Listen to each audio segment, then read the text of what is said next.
வணக்கம் எல்லாருக்கும். அதிகாரம் இந்த வார்த்தை கேட்டாலே ஒரு மாதிரி இருக்குல்ல. அதை எப்படி அடையிறது, எப்படி நம்ம கையில வச்சுக்கிறது? ராபர்ட் கிரீனோட 48 லாஸ் ஆஃப் பவர் புக்கை பத்தி தான் இன்னைக்கு நாம பார்க்க போறோம். சிலர் இதை ஒரு பைபிள் மாதிரி பார்க்கறாங்க, சிலர் இதை ரொம்ப ஆபத்தான புத்தகம் சொல்றாங்க. சரி, உண்மையிலே இதுக்குள்ள என்னதான் இருக்கு? வாங்க உள்ள போய் பார்க்கலாம். முதல்ல ஒரு பெரிய கேள்வி. அதிகாரங்கிறது உன்னிலே ஒரு கேம் தானா, ஒரு ஆட்டமா? யோசிச்சு பாருங்க. அப்படி அது ஒரு ஆட்டமா இருந்தா அதோட ரூல்ஸ் தெரிஞ்சா மட்டும் போதுமா? ஜெயிச்சிடலாமா? இந்த புக்கோட நோக்கம் ரொம்பவே நேரடியானது. அதாவது பவர்னா என்ன, அது நிஜ வாழ்க்கையில எப்படி வேலை செய்யுதுன்னு அக்கு வேற ஆணி வேற அலசுறது தான். பாருங்க, இது நல்லது இது கெட்டதுன்னு எந்த ஜட்ஜ்மெண்ட்டும் கொடுக்கல. ஆனா அதிகாரத்தை ஒரு சிஸ்டமா, ஒரு அமைப்பா புரிஞ்சுக்கிறதுட்டு இது ஒரு வழிகாட்டி. சரி, நாம இன்னைக்கு என்னென்னலாம் பார்க்க போறோம்னா, முதல்ல அதிகாரத்தோட சில அடிப்படை விதிகள், அப்புறம் நம்மள மத்தவங்க எப்படி பார்க்கறாங்கன்னு கண்ட்ரோல் பண்றது, அப்புறம் பேச்சை விட செயல் ஏன் முக்கியம்னு பார்க்கலாம். அதோட நம்மள சுத்தி இருக்கிறவங்கள எப்படி கையாள்றது, துணிச்சலா எப்படி இருக்கிறது, கடைசியா இந்த மொத்த ஆட்டத்தையும் எப்படி விளையாடுறதுன்னு பார்க்க போறோம். ஓகே, நேரத்தை வீணாக்காம வாங்க முதல் பகுதிக்குள்ள போலாம். அதிகாரத்தோட விதிகள். அதாவது இந்த கேமோட போர்ட முதல்ல புரிஞ்சுக்கலாம் இல்லையா? முதல் விதியே கொஞ்சம் அதிர்ச்சியா தான் இருக்கும். அதாவது உங்க மாஸ்டர், உங்க பாஸ், அவங்கள எப்பவுமே நீங்க மிஞ்ச நினைக்க கூடாது. ஏன் அப்படி? ஏன்னா பாருங்க, அதிகாரத்துல இருக்கிறவங்களுக்கு எப்பவுமே ஒரு சின்ன பயம், ஒரு இன்செக்யூரிட்டி இருக்கும். நீங்க அவங்கள விட ரொம்ப திறமைசாலியா தெரிஞ்சா அவங்களுக்கு உங்களை பார்த்து ஒரு பயம் வந்துடும். அதனால அவங்கள எப்பவுமே பாதுகாப்பா, கம்ஃபர்டபுளா உணர வைக்கிறது ரொம்ப முக்கியம். சரி, இது எப்படி பண்றது? ரொம்ப சிம்பிள். முதல்ல உங்க வெற்றிகளுக்கு காரணம் அவரோட கைடன்ஸ் தான் சொல்லுங்க. அப்பப்போ சின்ன சின்ன தப்பு பண்ற மாதிரி பண்ணி அவங்க கிட்ட உதவி கேளுங்க. இதனால நீங்க அவங்க கண்ட்ரோல்ல இருக்கிற மாதிரி ஒரு தோற்றம் உருவாகும். பாருங்க, இங்க உங்க திறமைய மறைக்க சொல்லல, அதை எப்படி புத்திசாலித்தனமா பிரசன்ட் பண்றதுன்னு நான் சொல்றோம். ஓகே, உங்க மேல் அதிகாரி கிட்ட நல்ல பேர் வாங்கிட்டோம். ஆனா அது மட்டும் போதுமா? மத்தவங்க கண்ணுக்கு நீங்க எப்படி தெரியறீங்கிறது ரொம்ப முக்கியம் இல்லையா? அதனால நம்மளோட அடுத்த பகுதி தோற்றங்களை நிர்வகிக்கிறது. அதாவது மத்தவங்க பார்க்குற விஷயத்த நாமளே கண்ட்ரோல் பண்றது. உங்களோட நற்பெயர், அதாவது உங்க ரெப்யூட்டேஷன், அது ஒரு கண்ணுக்கு தெரியாத சக்தி மாதிரி. நீங்க இல்லாத இடத்துல கூட அது உங்களுக்காக வாதாடும், உங்களுக்காக பேசும். ஒரு நல்ல பேரை சம்பாதிச்சிட்டா போதும், வாய்ப்பு தானா உங்க கதவை தட்டும்.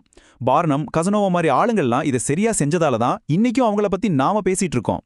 அதனால தான் சொல்றாங்க, உங்க நற்பெயரை உசுறு மாதிரி பார்த்துக்கணும்னு.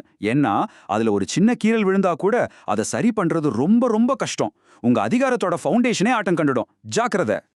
நற்பெயர் மாதிரி இன்னொரு முக்கியமான விஷயம் இருக்கு. அது என்னன்னா, உங்க உண்மையான நோக்கங்களை மறைச்சு வைக்கிறது. இது ஒரு பெரிய டாக்டிக்கல் அட்வான்டேஜ்.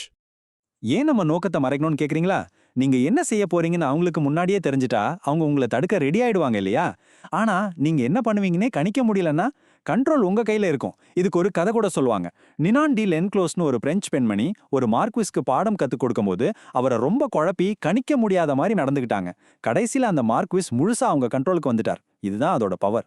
சரி, இதுவரைக்கும் நாம பார்த்தது எல்லாமே ஒரு மாதிரி தற்காப்பு உத்திகள், டிஃபென்ஸ் மாதிரி. ஆனா ஒரு கேம்ல வெறும் டிஃபென்ஸ் மட்டும் போதுமா? ஜெயிக்கணும்னா நாமளும் அட்டாக் பண்ணணும் இல்லையா? அப்போ வாங்க இப்போ எப்படி அதிரடியா செயல்படுறதுன்னு பார்க்கலாம். சில நேரங்கள்ல 1000 வார்த்தை பேசுறத விட ஒரே ஒரு செயல், அதுக்கு பவர் ரொம்ப அதிகம். மைக்கேல் ஏஞ்சலோ பத்தி ஒரு சூப்பரான கதை இருக்கு. அவர் செஞ்ச அந்த பிரம்மாண்டமான டேவிட் சிலையில மூக்கு கொஞ்சம் பெருசா இருக்குன்னு ஒரு அதிகாரி வந்து குறை சொன்னாராம். மைக்கேல் ஏஞ்சலோ அவர் கூட வாய் தர்க்கம் பண்ணவே இல்லை. அமைதியா ஒரு உளியையும் கொஞ்சம் தூசியும் கையில எடுத்துக்கிட்டு அந்த மூக்கு பக்கத்துல போய் சும்மா தட்டுற மாதிரி நடிச்சார். கீழே கொஞ்சம் தூசியும் விழ வச்சார். அந்த அதிகாரிக்கு ஆஹா இப்ப மூக்கு சரியாயிடுச்சுன்னு ஒரு பிரமை. அவரும் சந்தோஷமா போயிட்டார். பாத்தீங்களா, மைக்கேல் ஏஞ்சலோ விவாதிக்கல, செயல்பட்டார். இதுல இருந்து நாம கத்துக்க வேண்டிய பாடம் ரொம்ப சிம்பிள். உங்க செயல்கள் மூலமா ஜெயிங்க, வாக்குவாதம் பண்ணி ஜெயிக்காதீங்க. ஏன்னா நீங்க ஒரு விவாதத்துல ஜெயிக்கலாம், ஆனா அந்த வெற்றி உங்களுக்கு ஒரு எதிரியை சம்பாதிச்சு கொடுக்கும். ஆனா உங்க செயல், அது யாரும் மறுக்க முடியாத ஒரு ஆதாரம். இங்க பாருங்க, இந்த ஒப்பீடு எவ்வளவு தெளிவா இருக்குன்னு. விவாதம் அது பகையை உருவாக்கும், தற்காலிகமா ஜெயிச்ச மாதிரி ஒரு ஃபீல் கொடுக்கும். ஆனா செயல் அது மறுக்கவே முடியாதது. அதுதான் உங்க உண்மையான அதிகாரத்தை நிரூபிக்கும். சிம்பிளா சொன்னா, ஆக்ஷன் ஸ்பீக்ஸ் லவுடர் தென் வேர்ட்ஸ். சரி, நீங்க செயல்படுறீங்க, ஆனா நீங்க தனியா இல்ல, உங்களை சுத்தி நிறைய பேர் இருக்காங்க. அவங்கள எப்படி கையாள்றது? யோசிச்சு பாருங்க. நம்ம வாழ்க்கை ஒரு பெரிய செஸ் போர்ட் மாதிரி. இதுல நாம நம்ம கூட்டாளிகளையும் நம்ம காய்களையும் ரொம்ப கவனமா தேர்ந்தெடுக்கணும். இப்போ சொல்ல போற விதி கொஞ்சம் சர்ச்சையானது தான், ஒத்துக்கிறேன். அது என்னன்னா, எப்பவுமே சோகமா துரதிர்ஷ்டசாலியா இருக்கிறவங்கள தவிர்க்கணும். ஏன் தெரியுமா? அவங்களோட அந்த நெகட்டிவிட்டி ஒரு தொட்டு நோய் மாதிரி நம்மளையும் தொத்திக்கோன்னு இந்த புத்தகம் சொல்லுது. கேட்கறதுக்கு கொஞ்சம் இரக்கமில்லாத மாதிரி இருக்கலாம், ஆனா உணர்ச்சிகள் எவ்வளோ வேகமா பரவுங்கிறத நம்ம குறைச்சு மதிப்பிடக்கூடாது. அடுத்தது ஒரு இன்ட்ரெஸ்டிங்கான ஐடியா. மத்தவங்கள உங்கள சார்ந்து இருக்கிற மாதிரி பாத்துக்கோங்க. நீங்க சுதந்திரமா இருக்கணும்னா மத்தவங்க உங்கள டிபெண்ட் பண்ணி இருக்கணும். இது ஒரு மாதிரி முரணா தெரியுதா? இதுக்கு பேரு தான் ரிவர்ஸ் இண்டிபெண்டன்ஸ். நீங்க அவங்களுக்கு எவ்வளவு தேவையோ உங்களுக்கு அவ்வளோ சுதந்திரம். இதை எப்படி செய்யறதுக்கு ஒரு கிளாசிக் உதாரணம் இருக்கு. பிரான்ஸ் மன்னர் லூயி 11க்கு ஒரு ஜோதிடர் இருந்தார். ஒரு நாள் மன்னருக்கு அந்த ஜோதிடரை கொல்லணும்னு தோணுச்சு. ஆனா அந்த ஜோதிடர் புத்திசாலித்தனமா, மன்னா, நான் செத்த அடுத்த 24 மணி நேரத்துல நீங்களும் செத்துடுவீங்கன்னு ஒரு கணிப்பை சொன்னார். பாருங்க, தன்னோட விதிய மன்னரோட விதியோட முடிச்சு போட்டுட்டார். அதனால மன்னர் அவரை கொல்றதுக்கு பயந்து அவருக்கு பாதுகாப்பு கொடுத்தார். இதுதான் டிபெண்டன்சி. ஓகே, இப்போ நாம ஆட்டத்தோட அடுத்த கட்டத்துக்கு, அதாவது மாஸ்டர் லெவலுக்கு போறோம். இங்க 2 விஷயம் ரொம்ப முக்கியம். ஒன்னு அசாத்தியமான துணிச்சல், இன்னொன்னு அதோடவே இருக்க வேண்டிய நெகிழ்வுத்தன்மை. ஒரு செயல்ல இறங்கும்போது துணிச்சலோட இறங்குங்க. தயங்குனாலே அது உங்க பலவீனத்தை காட்டி கொடுத்துரும். நீங்க எடுக்கிற ஒரு தைரியமான மூவ், ஒருவேளை அது தப்பா போனா கூட அது உங்களுக்கு ஒரு மரியாதையை சம்பாரிச்சு கொடுக்கும். விக்டர் லஸ்டிக்னு ஒருத்தர் இருந்தார். அவர் யாரு தெரியுமா? ஈபிள் டவரே விற்க முயற்சி பண்ணவர். அவரோட அந்த துணிச்சல் தான் அவரை பத்தி இன்னைக்கு வரைக்கும் நம்மள பேச வச்சிட்டு இருக்கு. இந்த நெகிழ்வுத்தன்மையை புரிஞ்சுக்கிறதுக்கு ஒரு சூப்பரான வரலாற்று உதாரணம் இருக்கு. ஒரு பக்கம் ஸ்பார்ட்டா, ரொம்ப கடுமையான இராணுவ கட்டுப்பாடு கொண்ட ஒரு ராஜ்யம். ஆனா என்ன ஆச்சு? அது அழிஞ்சு போச்சு. இன்னொரு பக்கம் ஏதென்ஸ், ரொம்ப நெகிழ்வுத்தன்மையோட, கலை, கலாச்சாரம், அறிவுன்னு பன்முகத்தன்மையோட இருந்துச்சு. அதனால தான் ஸ்பார்ட்டா அழிஞ்சாலும் ஏதென்ஸோட மரபு இன்னைக்கு வரைக்கும் வாழ்ந்துட்டு இருக்கு. கடைசி விதி இது ரொம்ப ஆழமானது. அதாவது உங்களுக்குன்னு எந்த ஒரு குறிப்பிட்ட வடிவத்தையும் வச்சுக்காதீங்க. தண்ணி மாதிரி இருங்க.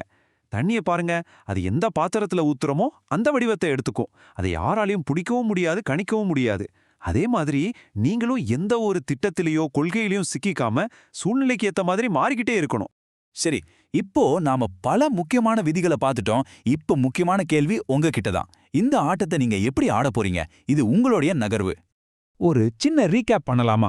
தலைவரை மிஞ்சக்கூடாதுன்னு ஆரம்பிச்சு நம்ம நோக்கங்களை மறைக்கிறது, நற்பெயரை காப்பாத்துறது, பேச்சை விட செயல்தான் முக்கியம்னு பார்த்தோம். அப்புறம் மத்தவங்கள நம்மள சார்ந்து இருக்க வைக்கிறது, துணிச்சலா இருக்கிறது, தண்ணி மாதிரி மாறிட்டே இருக்கிறதுன்னு பல உத்திகளை பத்தி பேசணும். ஆமா, இந்த விதிகள் அதிகாரத்தோட நிஜமான சில சமயங்கள்ல ரொம்பவே இருண்ட பக்கத்தை நமக்கு காட்டுது. அதனால கடைசி கேள்வி இதுதான். உங்க வாழ்க்கையில நீங்க எங்க கோடு போடுவீங்க? இந்த விதிகளை பயன்படுத்துறது சரியா தப்பா?